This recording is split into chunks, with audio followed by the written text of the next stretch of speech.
Como fazer um funil de sellers dentro de um marketplace. Então o vídeo de hoje vai ser para você que tá louco para construir um marketplace e saber como é que os outros fazem. Então o vídeo de hoje é para você, meu querido, tá bom?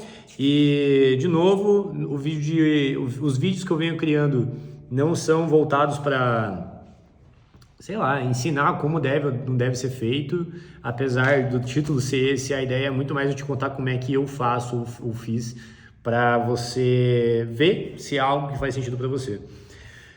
Antes de começar, cara, já se inscreve no canal, pô, ativa o sininho, dá um like aqui, porque isso vai ajudar muito a eu continuar criando vídeos. O incentivo, querendo ou não, online do digital é esse, então temos que seguir as regras, beleza? Cara, vamos lá, sem mais delongas, antes de qualquer coisa é importante a gente entender alguns conceitos rápidos, né? Eu já fiz um vídeo falando sobre Marketplace, o que é e tal, os 5 passos, mas o importante aqui entender é o seguinte: o Marketplace, por essência, ele tem alguns canais, algumas verticais que você vai acabar atendendo. Por isso que o desafio de fazer um Marketplace é gigantesco, porque você acaba criando mais de uma empresa ao mesmo tempo. Né? Diferente de, querendo ou não, as empresas, outras empresas que não são marketplace, ela tem uma dificuldade a menos do que a gente, que ela tem que criar um produto que atenda um cliente e assim sucessivamente. A gente não, querendo ou não, a gente tem que atender a mais de um público ao mesmo tempo e a gente tem que ponderar isso. Então, eu tenho tanto sellers quanto buyers, né? Que por essência os principais conceitos são esses, ou seja, vendedores e compradores. E aí, dependendo do teu nicho, você pode chamar do que você quiser. Eu vou chamar aqui de sellers, apesar de eu não usar sellers, porque querendo ou não é o principal modelo utilizado de maneira geral para marketplace, tá? E aí, qual que é a grande ideia? Como a gente tem que criar mais de uma vertical para que eu faça o matchmaking bem feito dentro da plataforma, ou seja, um seller encontre um buyer ou vice-versa. Para você que está construindo a sua ou para mim que tem o meu, eu tenho dois principais canais, duas principais verticais, né? Os sellers são aqueles que querem ofertar os seus produtos ou serviços dentro da tua plataforma. Então você pode pegar, inclusive tem até vou ver se consigo achar rapidinho, tem até um marketplace recente que eu achei bem bacana, marketplace de artistas, cara. Você tem os sellers que você oferta, ou seja, se você é um artista que você quer ofertar seu produto lá dentro e... não vou achar agora. Mas, por exemplo, só de pesquisar aqui, Marketplace de artista, você encontra o Art Hill, que você faz venda e compra de obras de arte. Então, você tem meio que de tudo hoje já de marketplace, isso é bem legal. Acho que é uma cultura que quanto mais a gente continuar fazendo, mais isso vai se tornar, principalmente no Brasil, uma realidade, porque nos Estados Unidos isso já é de praxe, já está pelo menos mais uns 5 anos adiantados, né? Então, lá você já tem outros marketplaces funcionando já normalmente. Enfim, dado isso, você tem os sellers. Esses sellers são as pessoas ou empresas que querem ofertar determinado produto ou serviço dentro da tua plataforma. E do outro lado você tem os buyers, que são os compradores ou consumidores que vão comprar alguma coisa dentro da sua plataforma. E dado isso, você tem então 2 desafios: a captação desses buyers e as captações desses sellers. E tem também o desafio do engajamento deles, né? Porque querendo ou não, na prática é o ovo e a galinha, né? Eu devo trazer primeiro um ou depois o outro? A resposta simples é: primeiro, você tem que sempre se preocupar em investir bastante tempo em adquirir aquele que é mais difícil. Aquele que é mais fácil, você vai conseguir até por ser mais fácil. E em geral são os sellers, né? Os sellers é mais fácil de achar porque eles estão querendo ofertar. Porém, não é tão simples assim, tá? Não acho que, eu digo fácil, mas é só menos difícil, porque ainda assim, apesar de parecer óbvio, as empresas ou pessoas vão querer ofertar assim na sua plataforma, mas quanto mais concorrência tem hoje no mercado, mais você tem que gerar valor para ela ficar contigo e não em outro. E por mais que você não restrinja ele a participar de mais em uma plataforma do que na sua, ou vice-versa, você tem que gerar valor para ela querer continuar engajada ali dentro. Então, Aqui é bem desafiador. Mas hoje, trazido esse conceito aqui, eu quero falar um pouquinho sobre o funil estruturado de seller, tá? Eu quero lembrar para você que eu vou falar aqui das INs. Então, as INs, os nossos sellers são os prestadores de serviço que vão executar obras dentro da plataforma. E qual que é o segundo desafio, além de achar, por essência, esses prestadores? Eu tenho que aqui achar de uma maneira que os meus buyers não são constantemente da mesma região, tá? No meu caso, das INs, os buyers, em geral, eles são capilarizados ao longo do Brasil. Isso é um segundo desafio. Logo, o meu funil de vendas de captação de sellers, ele tem que ser muito constante e tem que ser rápido. Ele tem que ser constante e tem que ser rápido. Porque, querendo ou não, à medida que vai crescendo essa base de buyers em regiões com uma certa não constante, eu preciso com que na mesma velocidade os sellers entrem e ofertem seus serviços para que os compradores tenham sellers ali dentro, tenham oferta. Porque se não tiver oferta, é que nem você pedir um Uber e não vir nenhum motorista. Então não existirá um matchmaking, beleza? Então, para isso, eu tenho que achar uma forma, primeiro entender quais são essas dores. Então, eu preciso de prestadores de serviço e de prestadores de serviço rápido e que eu consiga homologar rápido, tá? Olha esses desafios que eu tenho, beleza? Dado isso, eu tô lendo aqui só para não esquecer, tá, pessoal? Eu tenho que trazer aqui uma forma de entender quem é o meu seller ideal. Tá? Quando você desenha o teu seller ideal, é que nem a ICP, é que nem o cliente ideal. Então você tem que ter o seu seller ideal. Você não tem que aceitar todo mundo, porque se você aceitar todo mundo, você está fudido. Porque qualquer um que você deixar entrar que não é o seu foco, ele vai te dar problema nem que seja lá na frente. E é aí que começa a desmoronar o marketplace, tá? Então você tem que construir uma persona que faça sentido para você. Então, por exemplo, para as INs, ele é um prestador jurídico, ele não pode ser pessoa física, ele tem que ter no mínimo um MEI, ele tem que ter uma empresa.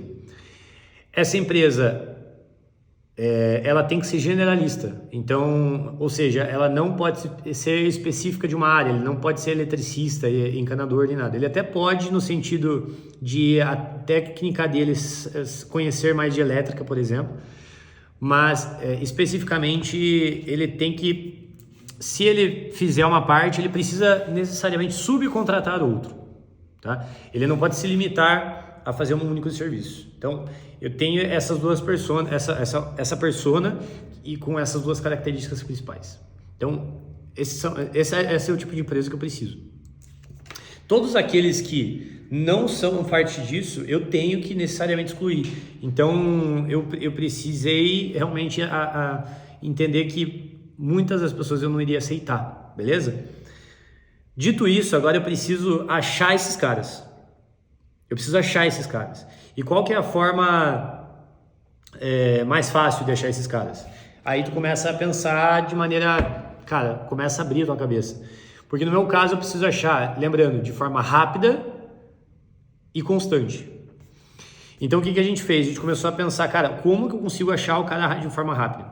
E como eu entendi que minha persona tem que ser uma pessoa jurídica, o que no Brasil a gente tem de dados abertos hoje no Brasil? Eu tenho CNPJs e eu tenho um negócio chamado KNAI, tá? Que se eu não me engano, o termo KNAI acho que é alguma coisa de atividade, né? Específica. KNAI. Classificação Nacional de Atividades Econômicas, tá? Foda-se que eu não sabia a sigla, mas o conceito dela é que dentro de cada CNPJ você tem que direcionar qual a atividade principal exercida dentro daquele CNPJ e quais atividades secundárias. Então, na prática, por exemplo, as INs, você vai ter o KNAI de intermediação de serviços.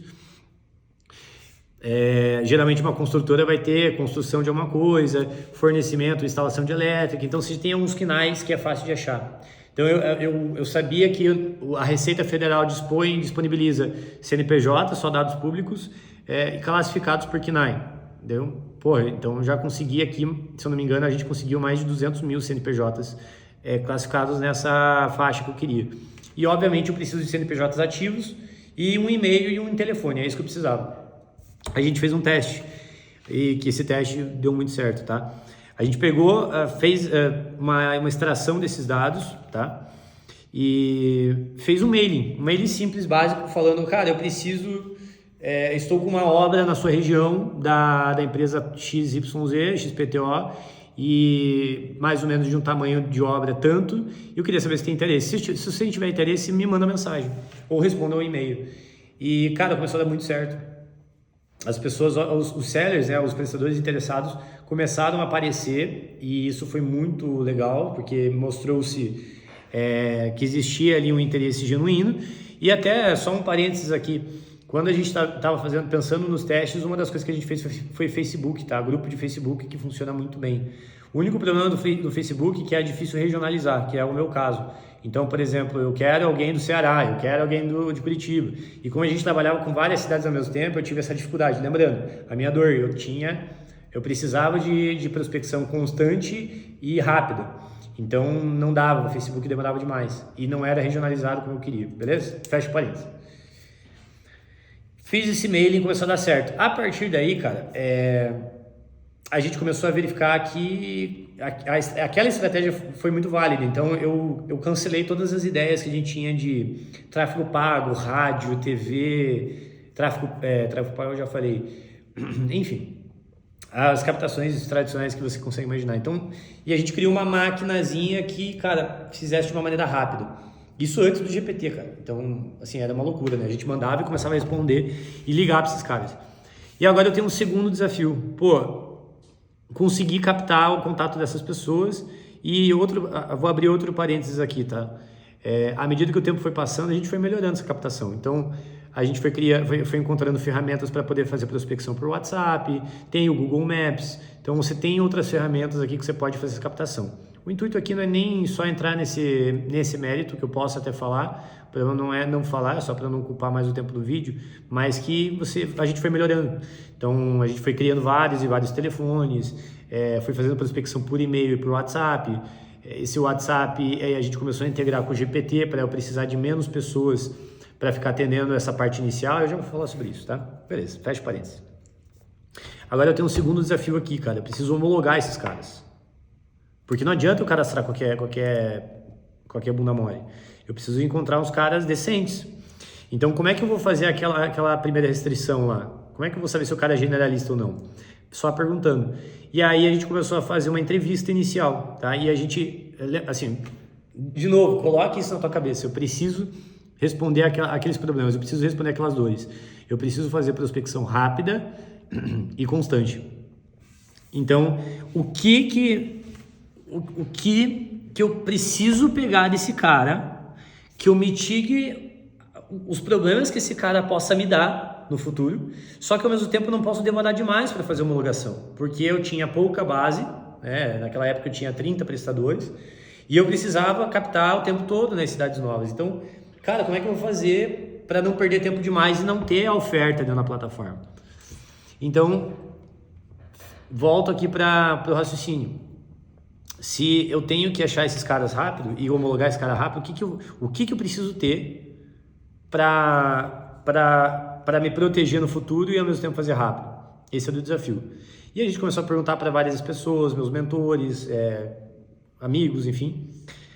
E, cara, a resposta única e direta sobre isso é a palavra reputação. Tá? Quando eu não estou atendendo uma grande indústria, vou dar um exemplo aqui, por exemplo, eu não vou fazer obra para a Ambev. Então, se eu for fazer obra para a Ambev, existem uns requisitos a mais que a Ambev vai precisar por proteção dela mesma. Então, por exemplo, se eu vou entrar dentro de uma indústria, eu preciso ter uns requisitos a mais, como NRs, como registro de funcionário, tem um monte de coisa que realmente a indústria precisa se proteger para entrar dentro da fábrica deles, isso é natural. Então, cara, a gente pensou, cara, exclui tudo isso, porque essas coisas aqui, para uma loja de rua, as pessoas não estão preocupadas. O que as pessoas estão preocupadas ao contratar alguém para fazer a obra dela? Elas estão preocupadas em contratar alguém que faça uma boa obra com uma certa qualidade dentro do prazo. É isso. Sendo bem franco aqui, bem assim, isso. Se o cara tem um passado ruim, sinceramente os caras não estão preocupados. eles estão preocupados se os caras são bons. Passado ruim que eu digo, se o cara já teve algum problema pessoal, enfim. Então, a gente tirou do nosso processo de homologação aquela coisa maluca de indústria de pedir 300 mil documentos. Então, exclui. A resposta é reputação. Então, a gente começou a olhar o mercado. O que o Get Ninjas faz? O que a Trader faz? O que a Workana faz? Enfim. E aí, a gente começou a entender alguns métodos. E aí, os métodos foram que a gente foi pensando até que a gente chegou em 3 camadas essenciais que a gente entendeu que precisaria para esse cara passar minimamente. 1. O CNPJ dele tem que estar ativo na Receita.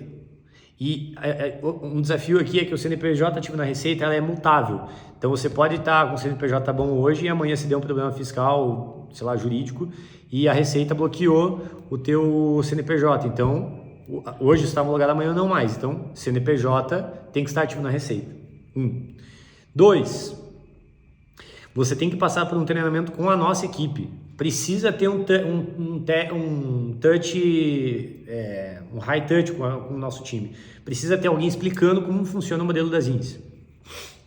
Sobre pagamento, sobre atendimento, boas práticas, enfim. Então tem que passar por um treinamento em vídeo. E 3, para bater na tecla da reputação, essa empresa tem que me passar 3 clientes dele, onde a gente vai ativamente conversar com esses clientes para perguntar qual que é a reputação desse cara. Falou tipo, como é que foi a obra? Que nota você daria para você? Você recomendaria esse cara? Aí tu me pergunta, tu poderia me perguntar, tá, mas se ele passar a mulher dele, aí que tá, a gente consegue pegar. Vai por mim que a gente consegue pegar. Quando você quer restringir cada vez mais, você pode criar outras frentes. Então, por exemplo, você pode pedir não 3, pode pedir 5. Você pode pedir fotos de obra, tá? Então, a gente já vai entrar nesse mérito.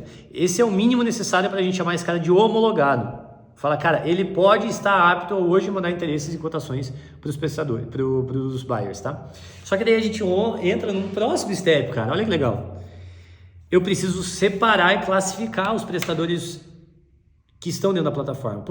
Como é que eu faço uma separação justa e criteriosa ao mesmo tempo de quem acabou de ser homologado e quem já está há muito tempo e ao mesmo tempo esse cara pode ser tão bom quanto esse cara? Aí a gente começou a fazer, cara, não vai me dar muito trabalho fazer tudo isso sozinho. Então a gente começou a gamificar a plataforma. E a gamificação, sem muitas dificuldades aqui, o que você pode fazer ali, às vezes pontuações ali, ou de fáceis critérios, de ele mesmo se desenvolver dentro da ferramenta para ele melhorar alguma coisa. E esse alguma coisa é o que a gente chama de selo. Então a gente classificou, criou alguns selos. Então ele vai de iniciante para bronze, que é homologado, bronze para prata, prata para ouro, do ouro para platina. E o platina hoje é um selo cobrado. E aí a gente começou a classificar esses caras, que não necessariamente quer dizer que um é melhor que o outro, tá? Isso é interessante entender. Então a gente explica que, na verdade, um pode ser diferente do outro no que tange, inclusive, a classificação. Então, às vezes, um já fez obra em shopping ou já fez obra dentro da plataforma, esse cara não. Então, você vai criando requisitos para que esse cara sozinho até possa estar melhorando e você, como plataforma e atendimento, tem o intuito de trazer esse cara cada vez mais próximo do platino. Então, aqui você separa realmente o joio do trigo, tá? Você já tira uma galera que não deveria estar aqui dentro. Você pode, inclusive, me perguntar, putz, Yuri, mas e aquela galera que tem uma dificuldade tremenda com plataforma, digital e tal? Talvez essa galera não é para estar com você. Talvez ele não faça parte da sua comunidade. Então, aqui é importante a gente entender que, entendeu? Talvez não é para todo mundo. E se ele tiver muito interessado, ele vai dar um jeito. Então, aqui também você já separa algumas pessoas que irão te dar problema lá na frente, tá? Então, qual a chance desse cara que mal e mal sabe mexer com a internet? Qual a chance desse cara ter uma boa gestão financeira? Entendeu? Então, esse cara provavelmente vai ter um problema, vai te dar um problema gigantesco. Então, cara, esse foi o método que a gente criou e que, à medida que o tempo foi passando, a gente foi cada vez melhorando. Então, o onboarding, ele parou de ser um onboarding... o treinamento, né? Ele parou de ser um onboarding individual, ou seja, ocupava muito tempo fazer um onboarding com cada emprestador e a gente começou a fazer um onboarding conjunto. Então, a gente separou 3 a 4 horários por dia em que a gente vai entrar num treinamento com o nosso time e que inclusive é em conjunto, isso é bem legal, ou seja, um prestador conhece o outro e tal. E aí a gente começou também a melhorar a parte de cadastro, então a gente criou uma IA, né? A gente pega a OpenAI e faz um atendimento via WhatsApp para pegar todas aquelas bases de perguntas que a gente sempre pergunta. Então ela mesmo já faz todo o pré-cadastro, faz o cadastro, faz a pré-homologação e termina o nosso time fazendo a homologação. E cara, agora a gente está no desafio que acho que é o desafio de todo o marketplace, que é o engajamento dessa base. Como eu tenho um desafio grande que, putz, eu não tenho uma volumetria gigantesca de obras para aquela região especificamente o tempo todo, eu preciso fazer com que aquela comunidade se sinta presente, ela tenha o senso de pertencimento com a gente, que ela sinta que está construindo um negócio junto com a gente. Então a gente começou a criar um senso de comunidade. Como é que a gente começou a fazer isso? Na prática, tá? Sem demagogias aqui. A gente começou a fazer o seguinte.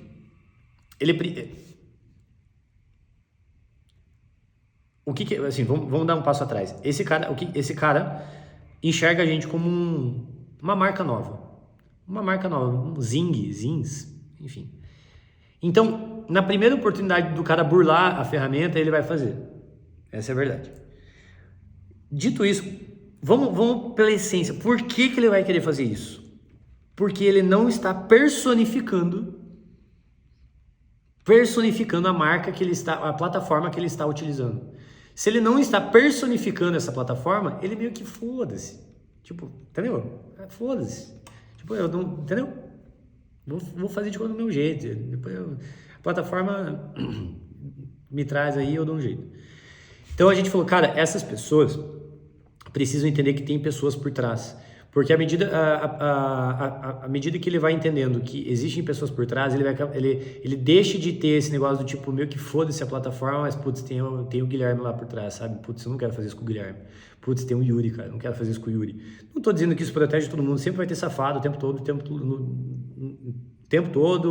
momento. Sempre tem os malandros, né? E eu sempre vou ser otário, né? Então, a gente começou a entender isso. Então, entendido esse conceito, na prática, o que a gente começou a fazer? Esse cara precisa me conhecer. Então, a gente criou primeiro um negócio chamado Comunidade Zins, que nada mais é do que um grupo de WhatsApp, que se chama Comunidade Zins, em que é um grupo fechado, em que só Zinzers podem falar, só administradores podem falar, exatamente para não criar uma briga, enfim, qualquer coisa que possa gerar lá dentro. E que a gente possa mandar coisas para eles. Uma nova oportunidade de obra, uma enquete, um formulário de pesquisa. Cara, é muito legal lá. O que a gente tem lá é maravilhoso. Então a gente mandou um mail convidando a galera e colocou dentro do processo de onboarding do cara mesmo entrar. Então hoje eu acho que a gente está com mais de 350 pessoas dentro do grupo. Então, putz, é muito legal, cara. E, sinceramente, é isso que faz gerar muito valor para nossa empresa, assim, mais do que qualquer plataforma, sabe? Beleza, aí a gente começou a ficar mais próximo dele, só que daí, ao mesmo tempo, ele precisava me conhecer. Então, a gente começou a dar os números de WhatsApp, obviamente, comerciais, das pessoas que estavam atendendo as oportunidades dentro da plataforma. Então ele tem o contato do vendedor, ele tem o meu contato, ele tem o contato do atendente, então ele tem o contato dessas pessoas e essas pessoas têm nome, tá? E por fim a gente fez uma terceira coisa, a gente abriu um negócio que a gente chama Café com os Sócios. Isso aqui é maravilhoso, maravilhoso, cara. O que é o Café com os Sócios? A gente basicamente fechou nossa agenda toda segunda-feira às 9 da manhã, onde um dos sócios participa. Basicamente no começo era só para abrir e trocar ideia. Fala, cara, abre o jogo, reclama que você quer reclamar. E a gente corre o risco, inclusive, de você reclamar na frente de todos os outros prestadores. E pode falar, cara, eu tô aqui para ouvir.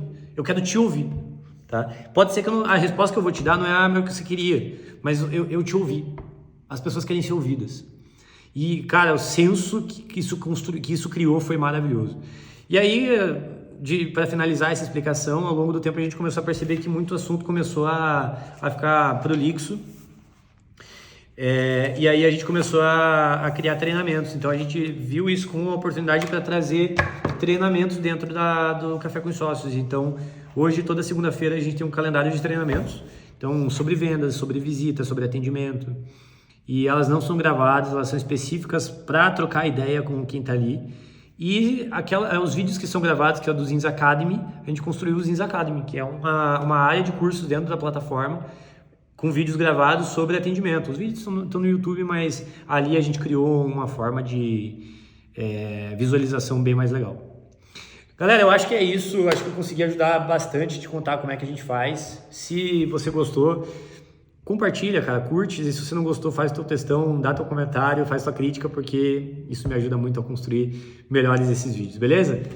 Até o próximo vídeo, tamo junto.